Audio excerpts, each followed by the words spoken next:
네, 여러분 안녕하세요. 모아경제TV 김민성 전문가입니다. 어제죠. 이제 지금 촬영 기준이 8월 22일인데 어제 밤에 국내 최초로 렉나자 이제 항암 치료제에 대한 FDA 승인이 나타나면서 유한양에 대한 기대감이 커지고 이제 어제죠. 어제 이제 세론이 나타나면서 주가가 좀 많이 밀리는 모습이 나타났는데 저희 같은 경우에는 그 전에 앞전에 이제 유한양에 대한 매수 포지션을 유지를 하면서 수익을 잘 실현을 했고요. 그리고 어제 세론이 나타났을 때 저희 회원님들 같은 경우에는 제가 직접 또 유한양의 우선주를 좀 추천을 드리면서 한 30% 이상 수익을 또 만들어 드리는 모습 나타나고 있습니다. 근데 이 주주분들은 이제 이 세론이라서 끝났나 우려감이 많이 형성이 되는 것 같습니다. 그래서 거기에 대해서 좀 렉나자에 대한 우리가 펀더멘탈을 좀 제대로 알고 있어야지만 이제 투자 포인트를 잡아갈 수가 있기 때문에 그 점에 대해서 좀 설명을 드리려고 하고 있고요. 유한양행뿐만이 아니라 오스코텍도 모멘텀을 같이 가져갈 수가 있죠. 그래서 이 렉나자에 대한 모멘텀을 제대로 모르시는 분들은 좀 이 영상을 보시고 새로운 시작이 만들어지고 있구나 이거를 좀 기억을 하시면 좋을 것 같습니다. 그래서 저희 같은 경우에도 이제 유한양행 같은 경우에는 과도한 세론이 나타나면 더 추가적으로 매수할 수 있는 기회다라고 좀 생각을 하고 있어서 거기에 대한 매수 타점 계속해서 기다리고 있는 상황이다 이렇게 보시면 될 것 같고요. 트레이딩적이든 이제 장기적이든 수익을 많이 만들어갈 수 있는 구간이 계속해서 만들어지고 있다 또 이렇게 말씀을 드리도록 하겠습니다. 우리가 이번에 FDA에서 항암 치료제로는 최초입니다. 최초로 승인이 났습니다. 승인이 났는데 이게 병용요법이에요. 병용요법으로 승인이 난 게 바로 렉나자입니다. 그래서 이 렉나자에 대한 모멘텀을 좀 우리가 좀 제대로 이해를 하려고 하면은 이제 오스코텍이랑 유한양행 그리고 얀센, 존슨앤존슨 이 구조상에 대한 흐름도 우리가 이해를 하셔야 되는 상황이고요. 그리고 이 렉나자에 대한 모멘텀 그리고 앞으로 벌어들일 수 있는 수익에 대한 캐파 요거를 좀 우리가 명확하게 좀 기억을 하시는 게 가장 좋을 것 같습니다. 그래서 지금 우리가 이 렉나자에 대한 모멘텀을 보시게 되면 일단은 2015년에 제노스코라는 회사가 있습니다. 제노스코라는 회사가 오스코텍에 대한 자회사입니다. 그래서 편하게 그냥 오스코텍이라고 얘기를 할게요. 그래서 오스코텍 회사에서 지금 렉나자에 대한 성분을 개발하고 있다가 유한양행한테 매도를 합니다. 기술 이전을 해요. 그래서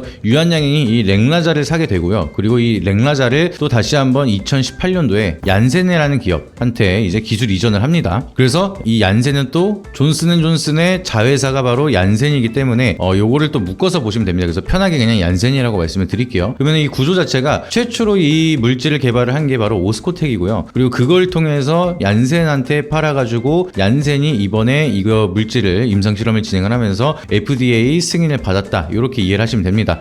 저희 채널에서 드리지 못한 핵심 정보주를 무료로 받아보실 수 있습니다. 모아경제TV 핵심주 신청 방법은 저희 채널 구독 누르시고 010-5750-3228 번호로 문자 정보만 남겨주시면 됩니다. 또는 카카오톡에서 모아경제TV를 검색하시게 되면 빠르게 받아보실 수 있습니다. 실력 보시고 수익 잘 나면 연회비 9만원의 정보를 받아보실 수 있으니 돈 되는 정보만 딱 받고 싶다 하시는 분들은 신청해 주시기 바라도록 하겠습니다. 연결고리는 잘 알겠어. 근데 여기에 대한 수익 구조를 어떻게 또 이해를 해야 되는지 그거를 또 여러분들이 기억을 하셔야겠죠. 그래서 수익 구조 자체가 얀센이 지금 국내 대한민국을 제외하고는 모든 판권을 가져갔기 때문에 유통 자체를 얀센이 진행을 합니다. 그러면 이 수익을 얀센이 로열티를 유한양행한테 줘야 됩니다. 그러면은 이 유한양행은 얀센한테 이 로열티를 받게 되는 거고, 근데 중요한 거는 이 물질 자체가 원래는 오스코텍 거라고 말씀을 드렸죠. 그래서 유한양행이 또 다시 한번 받은 로열티를 오스코텍한테 전달해 주는 이런 구조로 간다라고 보시면 됩니다. 그러면은 렉나자에 대한 모멘텀이 얼마나 크냐? 지금 미국에서 암 시장 중에서 캐파가 가장 큰 게 폐암 쪽이고요. 비소포 폐암 중에서도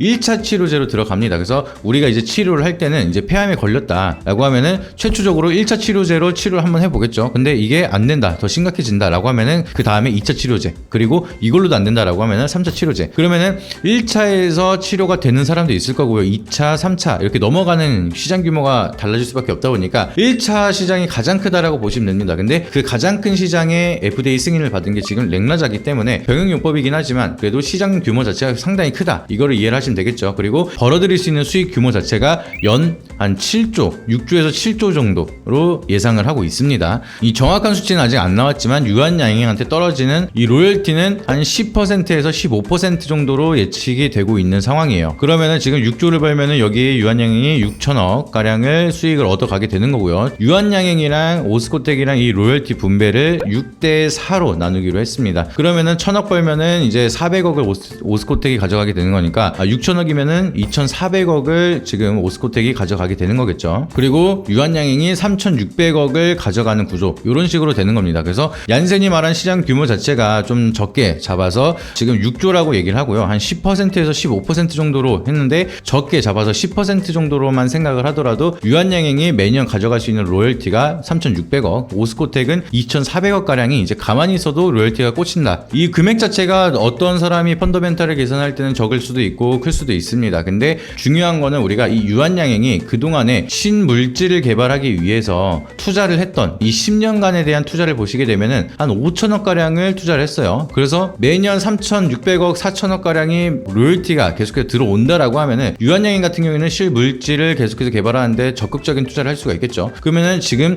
10년치 5천억을 투자를 했었는데 이제는 이 로열티만 다시 한번 재투자한다라고 우리가 계산을 해보더라도 10년이라고 하면은 3,600억에서 3조 6천억 가량을 투자할 수가 있는 거죠. 그러면 지금 5천억 투자해가지고 지금 10년치 3조 6천억을 안전권으로 만들어 놨으니까 그럼 3조 6천억 투자해서 또 36조를 만들 수도 있는 거죠. 우리가 미래가치 프리미엄에 대한 계산을 할 때는. 그렇기 때문에 지금 이 3, 4천억 가량이 로열티로 들어온다는 것 자체가 규모가 굉장히 적지가 않다. 이거를 기억을 하시면 좋을 것 같고, 오스코텍도 마찬가지로 매년 꾸준하게 2천억에서 3천억 가량 로열티가 계속해서 들어온다는 것 자체는 굉장히 신물질에 대한 좀 개발을 상당히 잘했다라고 우리가 생각을 할 수가 있겠죠. 그러면은 우리가 국내 기업이 이 물질을 개발해서 FDA 승인을 했고, 그리고 최초적으로 항암 치료제에 대한 시장 진출을 했기 때문에 한국에 대한 기술력 모멘텀이 굉장히 커질 수가 있다. 그리고 인정을 받았다라고 보실 수가 있습니다. 그리고 앞으로 이제 뭐 HLB도 리보세나립에 대한 이제 FDA 승인이 남아있는 상황이긴 한데 계속해서 국내에 대한 FDA 승인 기대감이 더욱더 커질 수가 있습니다. 근데 어제는 좀 세론이 나타나기 시작을 하면서 유한양이 갑자기 급등을 하기 시작을 하니까 기관이 팔기 시작을 했어요. 근데 기관이 판 이유는 제가 봤을 때는 아무래도 이제 공매도에 대한 잔고가 남아있다 보니까 한 400억 내지 500억 가량 남아있는 상황이었었는데 쇼 스퀴즈가 터지면서 청산이 당하면 안 되다 보니까 현물을 내리누르기 시작을 하면서 주가를 상승을 방해하고 있었던 흐름이다. 좀 이렇게 보고 있습니다. 근데 거기에 맞춰서 이제 주가가 오르다가 빠지기 시작을 하다 보니까 많은 투자자들이 이거 세론인가 제로소멸인가 이런 동참이 나타나기 시작을 하면서 같이 주가를 좀 많이 밀었다라고 보시면 될 것 같은데, 이게 미는데도 한계가 있습니다. 결국에는 공매도 같은 경우에도 추가적인 상승을 대비하기 위해서는 숏 커버링을 진행을 하면서 공매도 잔고를 비울 수밖에 없겠죠. 그리고 공매도 잔고를 비우기 시작을 하면은 결국에는 억눌렀던 잔고들이 또 빠지기 시작을 하다 보니까 다시 한번 상승에 대한 모멘텀 갈 수가 있고, 지금 세론이 나와서 이런 분위기가 만들어졌을 때 우리는 적정 주가를 다시 한번 계산을 하면서 모아가는 전략을 다시 한번 만들어 가야 되는 구간이다라고 보시면 좋을 것 같고요. 그동안 뭐 실적이 찍히지 않는 기업들도 밸류에이션을 계산을 하면서 주가를 막 10배, 20배 땡겨갔던 이력이 있는 거를 생각을 하시게 되면 유한양행은 실적을 찍히면서 실제로 FDA 승인을 만들었기 때문에 향후 주가 측면에서는 지금이 오히려 저렴한 구간이다라고 생각을 할 수가 있습니다. 다만 우리가 어느 타점에서 어떻게 언제 어디서 매수를 하는지가 굉장히 중요하다라고 말씀을 드렸죠. 유한양행 같은 경우에 저희는 이미 수익을 만들고 나왔고, 추가적으로 수익 나오고 바로 유한양행 우선주로 40%, 30%가량 수익을 더 추가적으로 만들어드리고 있는 상황이다. 결국에는 이렇게 좋은 모멘텀이 있고 좋은 재료나 좋은 펀더멘탈이 있더라도 언제 사고 파는지에 대한 타점이 가장 중요하다라는 걸 한 번 더 강조를 드리도록 하겠습니다. 그래서 하단에 있는 번호에다가 여러분들이 유한양행이라고 문자를 보내주시면은 이 밸류에 대한 계산을 어떻게 적정 주가를 해야 되는지 그거를 좀 저희가 좀 체크를 해서 여러분들한테 말씀을 드리고, 올바른 매매 타점 그리고 어떤 식으로 어떤 과정에서 어떤 시나리오를 그리면서 우리가 모아가는 전략을 체크를 해야 되는지 그 부분에 대해서 좀 자세히 말씀을 드리도록 하겠습니다. 그래서 하단에 있는 번호에다가 여러분들이 정보 요청을 해주시면은 저희가 이제 무료로 이런 정보들을 풀어서 설명을 드리도록 할 거고요. 이렇게 혼자서 매매하는데 투자에 대한 포인트가 굉장히 어렵다라고 하시는 분들이 굉장히 많으실 겁니다. 그래서 그런 분들을 위해서 제가 직접 전자책을 작성을 해서 주식에 대한 핵심부터 기본기까지 모두 배우실 수 있는 160페이지가량 되는 전자책을 무료로 좀 지급을 드리고 있습니다. 그래서 하단에 있는 번호에다가 여러분들이 유한양행이라고 보내주시는 분들 선착순 20명한테는 전자책까지 좀 드리고 있으니까 영상 보시자마자 신청을 주셔가지고 선물까지 받아가시길 바라도록 하겠습니다. 구독과 좋아요, 알림 설정 한 번씩 부탁드리고요. 다음에 더 좋은 영상으로 찾아뵙도록 하겠습니다.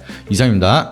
앞선 영상 속에서 말씀드린 투자 전략 노하우에 대해 더 자세히 알고 싶은 분들은 지금 바로 영상 설명란 혹은 고정 댓글을 확인해 주시면 됩니다. 현직 경제방송 전문가님이 직접 운영하시는 카페 링크도 첨부해 두었으니 가입하셔서 시황 브리핑과 교육 자료도 함께 받아보시기 바랍니다.